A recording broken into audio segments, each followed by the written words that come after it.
하나님의 사랑과 은총이 오늘 3월 21일 화요일날 아침에도 함께 하시기를 축원합니다. 하나님과 동행하심으로 항상 승리하고 복된 삶이 되기를 바랍니다. 오늘 말씀은 빌립보서 4장 14절에서부터 16절까지 나오는 말씀을 통해서 우리가 다른 사람에 대해서 관대함을 보여주고 다른 사람에게 많은 것을 베풀 때 어떤 큰 축복과 은혜가 있고 그 베품이라고 하는 것 자체가 어떤 가치를 지니고 있는가 하는 것을 같이 한번 생각해 보려고 합니다.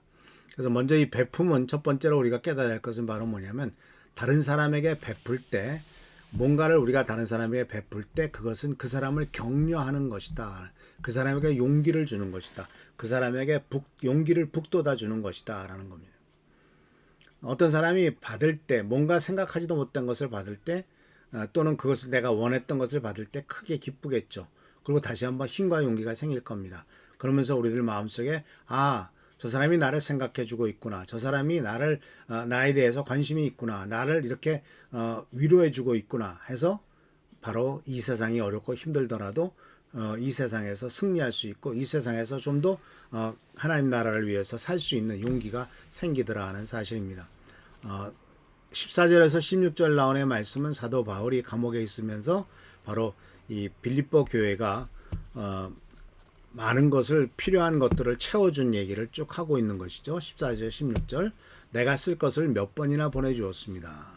지금 감옥에 있을 때도 보내주었습니다. 내가 쓸 것을 보내주었다.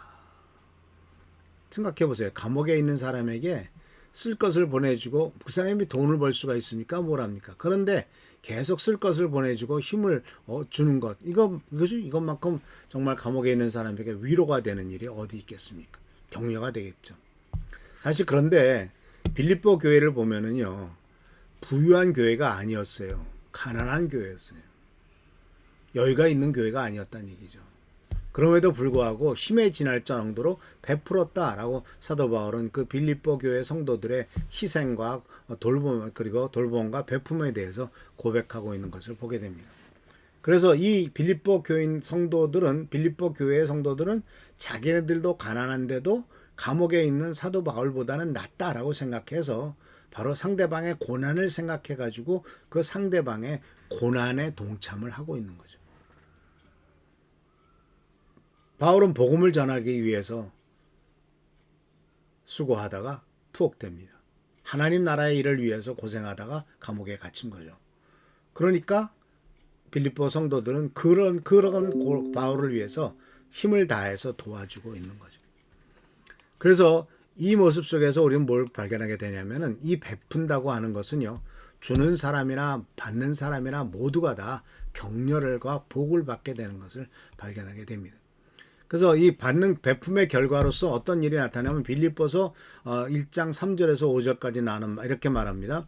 나는 여러분을 생각할 때마다 하나님께 감사드립니다. 내가 기도할 때마다 여러분 모두를 위하여 늘 기쁜 마음으로 간구합니다.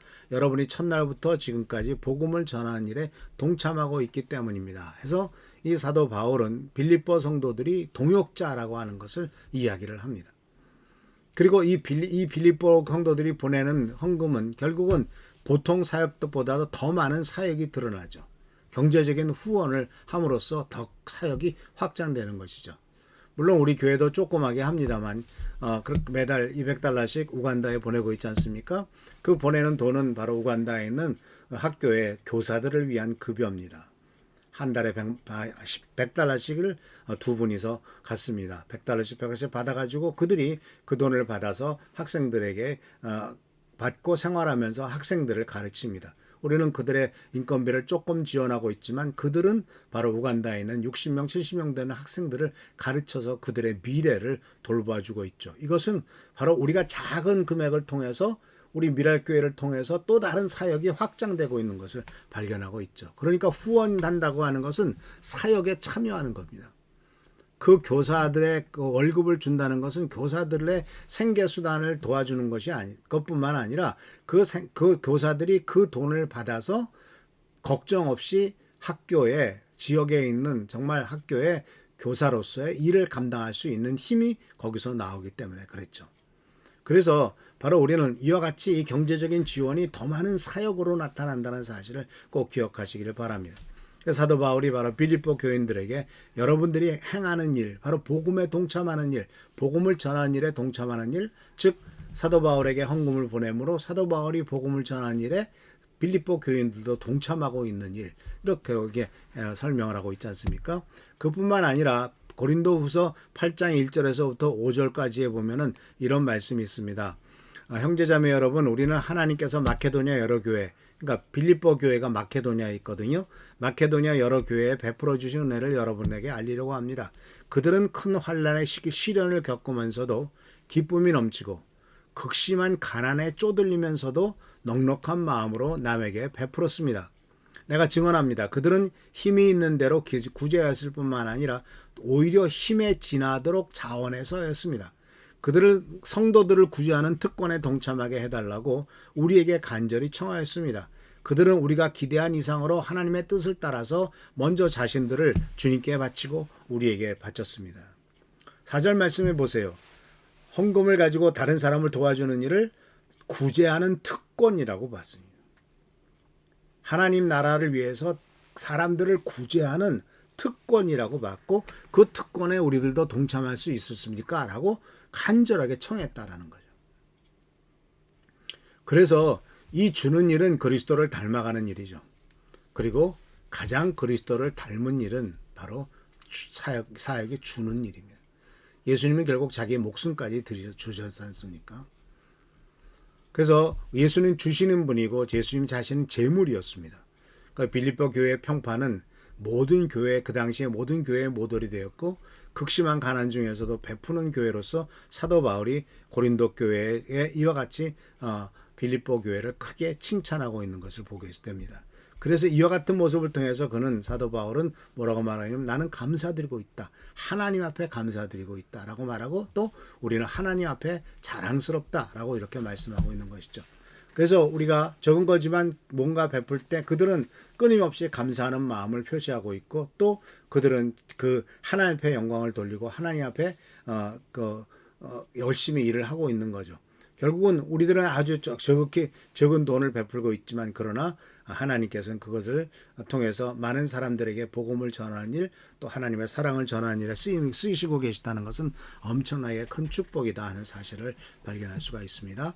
그래서 바로 우리가 다른 사람에게 뭔가를 베풀 때 그것은 상대방의 어렵고 힘든 일에 동참하는 것이고, 또 그것은 또한 다른 사람들을 격려하는 일입니다.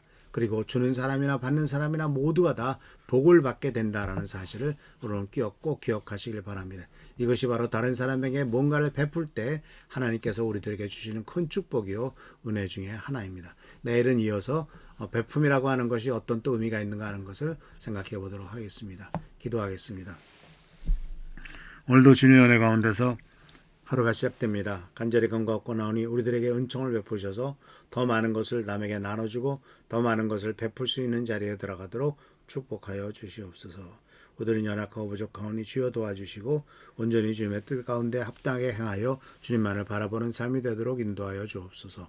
오늘도 함께 하시고 축복하시고 채워주시고 인도하시길 바라옵고 예수 그리스도의 이름으로 축복하며 간절히 기도하옵나이다. 아멘. 오늘도 주님의 은총과 은혜 가운데서 승리하는 여러분 되시길 축원합니다. 할렐루야, 축복합니다.